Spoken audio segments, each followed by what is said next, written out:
Welcome to the Basic Obstetric Ultrasound Training course for healthcare providers. Ultrasound plays an important role in identifying pregnancy-related conditions that put the mother or fetus at risk during delivery. In most low-income countries, there is a shortage of people experienced in performing pregnancy ultrasound.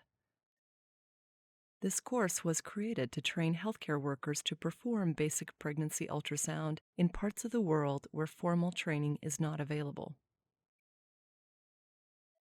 The videos, as well as other educational materials, are available at tinyurl.com/UW ultrasound and are designed to be used in a 2-week ultrasound course. The hands-on sessions in the trainer's guide are an essential component of this course and must be supervised by an experienced ultrasound practitioner. This is not a comprehensive pregnancy ultrasound course and does not result in an official certification or diploma.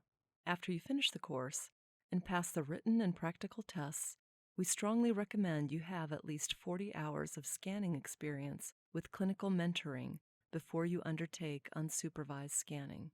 My name is Dr. Christina Adams-Waldorf, and I will be narrating this 5th video in our pregnancy ultrasound series. This video will introduce how to recognize fetal anatomy in the 2nd and 3rd trimesters of pregnancy. Please visit our website for access to all of our video and training materials. In this lesson, you will learn specifically how to identify the normal fetal anatomy of the head, heart, abdomen, spine, and extremities in the 2nd and 3rd trimesters when these structures are readily visible. We will also show how to recognize the skull, face, and structures of the brain, including the ventricles, cavum septum pellucidum, that we sometimes abbreviate as CSP, thalami, cerebellum, and base of the skull. This is a sagittal profile of the fetus. Please ask your trainer to show a sagittal position with a doll. Because the skull is bone, it is hyperechoic, so it will appear white. Here we can see the face and the skull. This picture shows the skull in transverse. The skull is oval on cross-section, and in the next lecture, we will show you how to measure the skull to determine the gestational age of the fetus. The dashed line here shows the measurement of the biparietal diameter, or BPD, which allows estimation of the gestational age. This fetus is 15 weeks and 5 days in gestational age. This is the transverse view of the head in an older fetus. In this case, the BPD measurement estimated a gestational age of 26 weeks. This is what the face looks like in profile very early in the 2nd trimester. Which features of the head and body can you clearly identify? Please pause the video now to encourage responses from the group. Here we have labeled the skull, forehead, nose, body, spine, and leg to make them more obvious. Here is what the face looks like in an older fetus in profile, which is called a sagittal image. Can you see detail in the fetal face? Here we have labeled the forehead, nose, and lips. Now we are going to look at the brain, starting with a basic diagram. The darker gray structures in the center of the brain are normal fluid-filled structures called ventricles. The 3 lines are different levels of scans or slices through the brain. We need to know how the brain looks at each slice level because we must image a specific level to estimate gestational age, which we will learn later.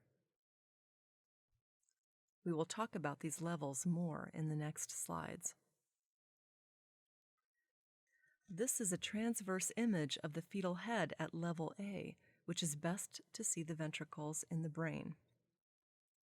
We can see how level A slices through the ventricles just above the middle. The ventricles are filled with fluid, so they are anechoic or black. The echogenic material in the ventricles makes the fluid, which is called the choroid plexus. This is a transverse image of the fetal head at level B. This level is very important because we will make a measurement at this level to estimate the gestational age of the pregnancy. We will cover this in the next lecture. Level B slices through two structures called the thalamus and the cavum septum pellucidum, or CSP. The thalamus has a heart shape and may be easier to see if we outline it like this. The CSP appears as a small black box and is located just in front of the thalamus. Near the bottom of the CSP, it appears as three white lines instead of a black box. It may be easier to see if we outline it like this. The CSP may not be seen before 18 weeks gestation. This is the same transverse image of the fetal head at level B. There's another very important structure to identify, the strong white line in the middle called the falx.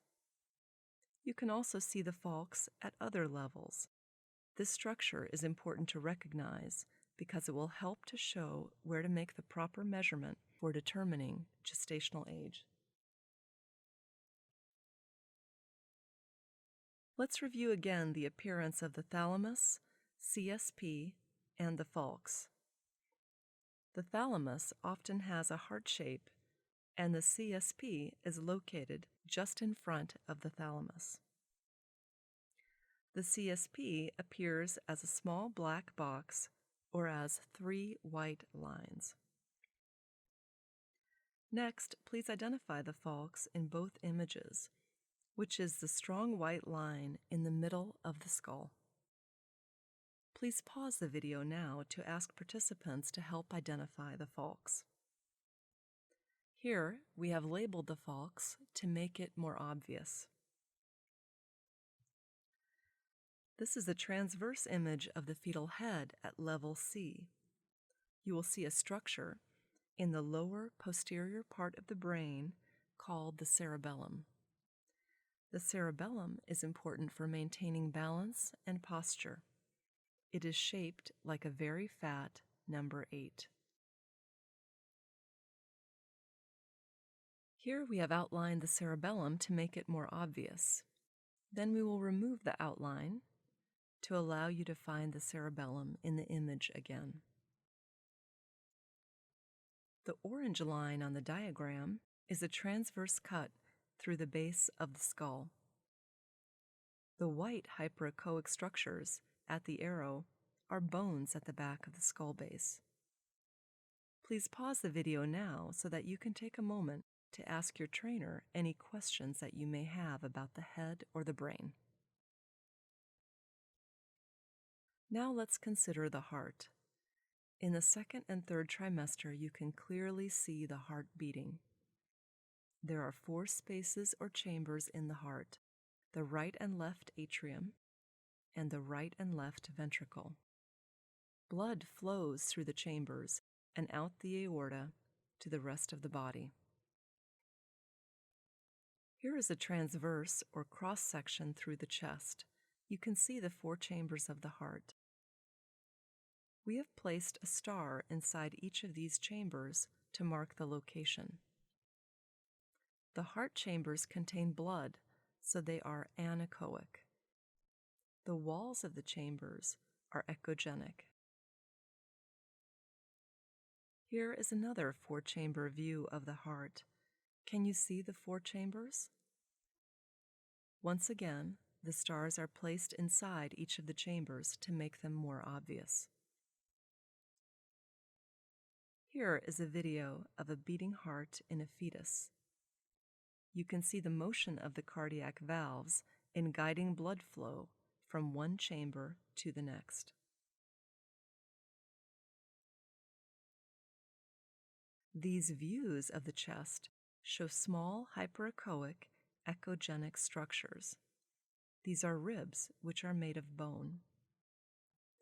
Please also notice the heart and stomach. Let's move now to the abdomen. These are the important abdominal structures that we will cover: stomach, umbilical vein, umbilical cord, kidneys, bladder, and spine. This is a transverse section through the abdomen. Please ask your trainer to show this slice with a doll. This is the correct level in the abdomen to measure the abdominal circumference, and we will discuss why in a moment. First, let's point out the stomach in each image. The stomach is anechoic, black, because it contains fluid. The stomach normally varies in size.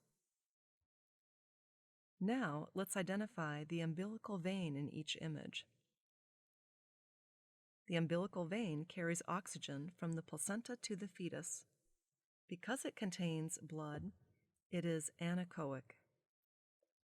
Notice the curved shape of the umbilical vein at this level. Imaging the stomach and umbilical vein together is very important because it allows us to take a measurement here of the abdominal circumference to help determine gestational age. The dashed line in each image shows the measurement taken by the sonographer of the abdominal circumference. We will talk more about how to do this in the next lesson. When you look at the fetal abdomen, you will often notice the umbilical cord. The cord attaches to the fetal abdomen and the placenta. The image on the left shows the umbilical cord inserting into the abdomen. Please pause the video now to allow participants to identify the umbilical cord, fetal abdomen, and the cord insertion site. Here, we point out these structures to make them more obvious. The image on the right shows the umbilical cord in cross-section. The cord normally contains 2 arteries and a vein. You can see the vessels as round anechoic structures. We have labeled the umbilical cord here to make it more obvious. Kidneys can be seen in the 2nd and 3rd trimesters. The kidneys are oval-shaped on the sagittal view, and we have outlined a kidney to make it more visible. On the right image, the kidneys appear more rounded on a cross-sectional or transverse view. On this transverse image, you can see both fetal kidneys. Now, we remove the outlines to allow you to find the kidneys again. The bladder contains urine, so it is anechoic. It can normally be different sizes. The left image is a coronal view of the bladder. The right image is a transverse view. What do you think these hyperechoic structures are? Please pause the video at this time to allow the group to respond. The answer is that they are the femur bones in the thigh. We will talk more about bones in the leg in a few minutes. It is sometimes easy to confuse the bladder and the stomach. Both are anechoic. The bladder is low near the legs. The stomach is high near the ribs. We point out the heart in both of these images to further help orient you. Here are the transverse views of the bladder and the stomach. The bladder is low near the legs. Here we show the bladder and the femur bones in the thigh. The stomach is high near the umbilical vein. When the stomach and umbilical vein are imaged in cross-section, and the umbilical vein has this curved shape, this is the correct level to measure the abdominal circumference to determine gestational age. We will talk more about this in the next lesson. What do you think this hyperechoic structure is? Which plane is this? Please pause the video now to discuss as a group. The answer is that this is the spine and the plane is sagittal. The maternal head is to the left and the maternal feet are to the right. What position is the fetus in? Please pause the video now to discuss as a group. The answer is that the fetus is a breech. These are transverse views of the fetal spine. The spine is at the back of the fetus. In the left and right images, both spines are up. We have outlined them here to make them more obvious. The left image shows a young fetus whose spine is not well developed. The curved structures on either side of the spine are ribs. What is on either side of the spine in the right image? Please pause the video now to discuss in the group. The answer is that these structures are the kidneys. Now we'll finish with the extremities. The arms and legs are often well seen because bones are hyperechoic. Here we can clearly see the hand, forearm, and upper arm. Here is a nice image of the lower leg and foot. Notice that there are two bones in the lower leg. The larger bone is called the tibia, and the smaller bone is called the fibula. This makes it easy to distinguish the lower leg from the thigh, which has only one bone, the femur. Here's a view of the pelvis and the thighs containing just one bone in each extremity, which is called the femur. Notice that there is no second bone next to the femur. If you see a second bone, you are not looking at the femur. In the next lecture, you will learn how to measure the femur to determine gestational age. Let's review some key points. You should be familiar with the normal appearance of the fetal head, heart, abdomen, spine, and extremities. In order to accurately date a fetus, you must be able to identify structures in the brain, abdomen, and extremities. Questions for review. What are the 5 important parts of the fetus that should be seen in the second trimester? The answer is the head, heart, abdomen, spine, and extremities. Name at least 3 structures of the brain that you can see on ultrasound. The answer is the cavum septum pellucidum, or CSP, thalamus, ventricles, and cerebellum. How many chambers should you see in the fetal heart? The answer is 4 chambers. Is the umbilical vein anechoic or hyperechoic on ultrasound, and why? The answer is anechoic because it contains fluid, which is blood. What color is the fetal spine on ultrasound?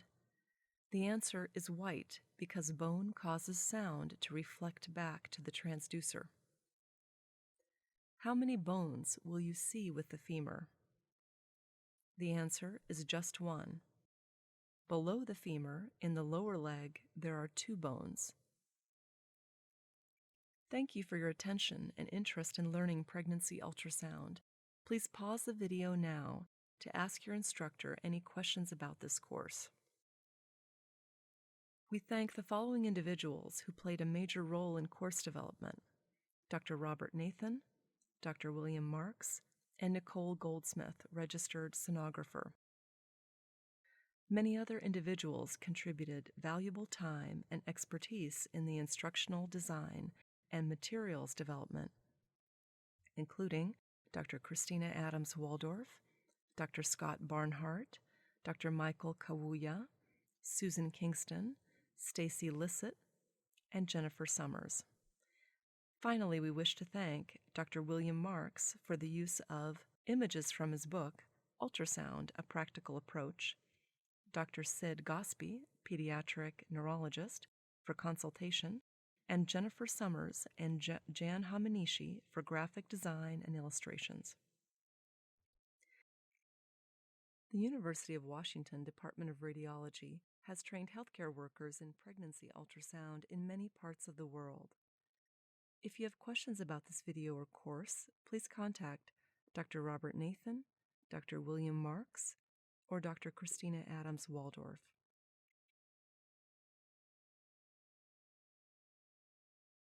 This course was collaboratively developed by the University of Washington Department of Radiology, Obstetrics and Gynecology, and the International Training and Education Center for Health, ITEC.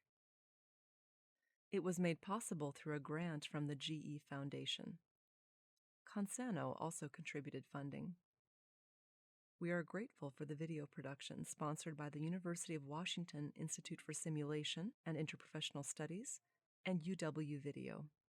Please visit our website at tinyurl.com/UW Ultrasound to access all of our training materials. This material is copyrighted. You are permitted to copy, distribute, and post to websites. You are permitted to modify the content to adapt to specific populations and user needs on the condition that you include attribution to the University of Washington and retain any copyright notices and citations and attributions included in the original Basic Obstetric Ultrasound Training for Midwives. The material in this video is provided for information purposes only. The University of Washington Institute for Simulation and Interprofessional Studies does not take responsibility for the accuracy of the content in this video.